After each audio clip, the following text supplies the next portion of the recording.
Last week, President Trump announced that he had a productive call with Vladimir Putin. They scheduled a meeting in Hungary.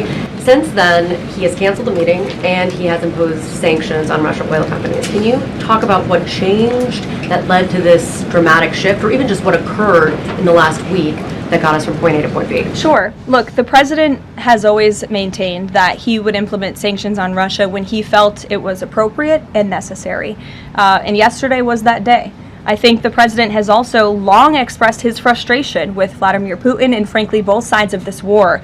And he's always said in order to negotiate a good peace deal, both sides need to be interested in a good peace deal. And he feels as though, unfortunately, from the Russian side as of late, he has not seen enough interest and enough action in terms of moving the ball forward towards peace. And a meeting between these two leaders is not completely off the table. I think the president and the entire administration hopes that one day that can happen again, but we want to make sure that there's a tangible, positive outcome out of that meeting, and that it's a good use of the president's time. Of course, he's traveling to Asia next week. He has a number of events coming up here on the home front as well. He's been incredibly busy, as you all know. You're all tired from covering him and his movements every day, and so we want to make sure it's a good use of the president's time, and the president doesn't want to waste his time, and he said that.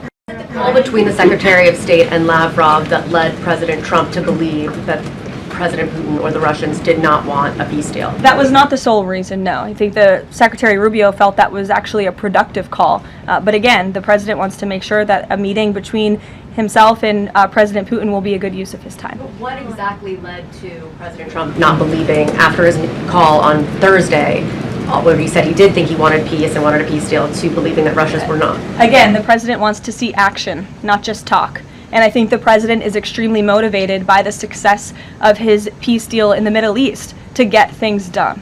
And he wants this war to come to an end. He's been saying it now for 9 months being in office, and he's grown increasingly frustrated with the lack of progress from both sides of this war. Mary. Thanks, Karoline. On the Russian sanctions again, how much pressure do you think that this sanctioning these two Russian companies actually puts on President Putin? Because the last administration sanctioned 2 other oil companies. So how much economic pressure is this really? A lot. If you read the sanctions and look at them, they're pretty hefty.